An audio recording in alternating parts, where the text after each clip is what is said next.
Hi అండి, అందరికీ నమస్కారం. Welcome to my channel. EPFO ఖాతాదారులకు ముఖ్య ప్రకటన.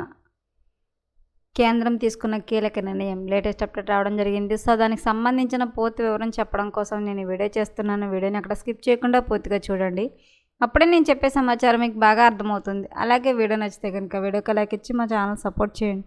కొత్తగా ఎవరైనా మా ఛానల్ చూస్తున్నట్లయితే కనుక తప్పకుండా సబ్స్క్రైబ్ చేసుకోండి. అప్పుడే నేను పెట్టే మరిన్ని అప్డేట్స్ అన్ని నోటిఫికేషన్కి అయితే వస్తాయి. అలాగే వీడియోని లైక్ చేయడం వల్ల వీడియోని కొంతమందికి రీచ్ అయ్యి ఇన్ఫర్మేషన్ మరికొంతమందికి అయితే రీచ్ అవుతుంది. సో లేట్ చేయకుండా వివరాలు ఏంటో చూద్దాం. ఉద్యోగుల భవిష్య నిధి సంస్థ తన సేవలను మరింత సులభతరం చేసే దిశగా కీలక అడుగులు వేసింది. సిఐటిఎస్ ప్రాజెక్టులో భాగంగా దేశవ్యాప్తంగా ఉన్న సభ్యుల డేటాను ఒక కేంద్రం డేటాబేస్లోకి మార్చింది. దీంతో PF claim, UAN transfer, passbook, pension సేవలు మరింత వేగవంతంగా ఉండేలాగా అందుబాటులోకి రానున్నాయి. ఇప్పటి వరకు ప్రతి ప్రాంతీయ ఈపీఎఫ్ఓ కార్యాలయానికి వేరువేరు డేటాబేస్ ఉండేది. అందువల్ల సభ్యులు తమకు సంబంధించిన సేవల కోసం ఆయా కార్యాలయాలపైనే ఆధారపడాల్సి వచ్చేది. ఇప్పుడు సిఐటిఎస్ ప్రాజెక్ట్ ద్వారా దేశంలోని సభ్యులందరి వివరాలను ఒకే జాతీయ డేటాబేస్లోకి మార్చారు. దీంతో దేశంలోని ఏ ఈపీఎఫ్ఓ కార్యాలయం నుంచి అయినా సభ్యులు దరఖాస్తులను పరిశీలించి సేవలు అందించే విధంగా అవకాశం ఏర్పడింది. EPF claim, pension, UAN transfer వంటి సేవలు మరింత వేగంగా పూర్తవుతాయి.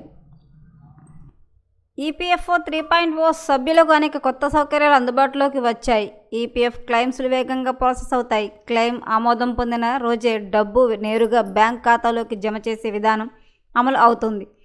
పిఎఫ్ తుది సెటిల్మెంట్లో చెల్లింపు ఆమోదించిన తేదీ వరకు వడ్డీ లభిస్తుంది. దీంతో సభ్యులకు గతంతో పోలిస్తే ఎక్కువ వడ్డీ వస్తుంది.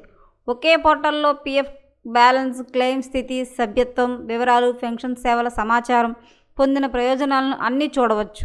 2025-26 ఆర్థిక సంవత్సరానికి 8.25% వడ్డీ జమ అయిన వెంటనే పాస్బుక్లో కూడా కనిపిస్తుంది. క్లెయిమ్ తిరస్కరణలు తగ్గుతాయి.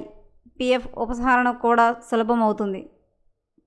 కొత్త వ్యవస్థలో క్లెయిమ్ దాఖలు చేసి ముందు అవసరమైన పత్రాలు వివరాలను సిస్టమ్ ఆటోమేటిక్గా చెక్ చేస్తుంది. ఏదైనా లోపం ఉంటే వెంటనే సభ్యుడికి తెలియజేస్తుంది. దీంతో క్లెయిమ్ తిరస్కరణలు తగ్గే అవకాశం ఉంది.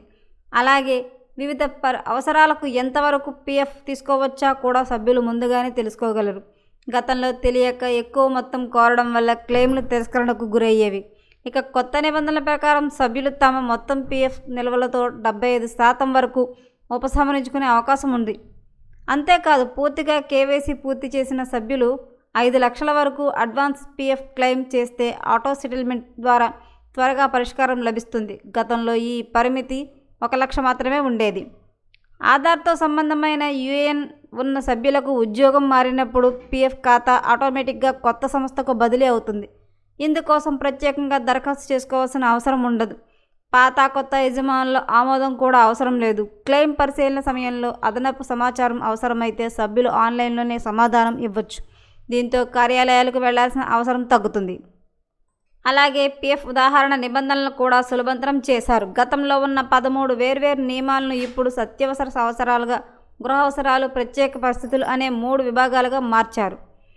ఈపీఎఫ్ఓ అమ్నెస్టీ స్కీమ్ 2026ను కూడా అమల్లోకి తీసుకొచ్చింది. ఈ పథకం 2026 జూన్ 29 నుంచి 6 నెలల పాటు అమల్లో ఉంటుంది.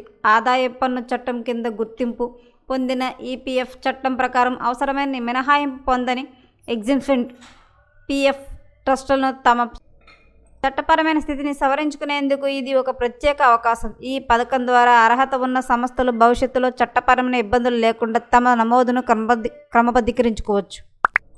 మరిన్ని లేటెస్ట్ అప్డేట్ల కోసం మా ఛానల్ తప్పకుండా సబ్స్క్రైబ్ చేసుకోండి. Thanks for watching.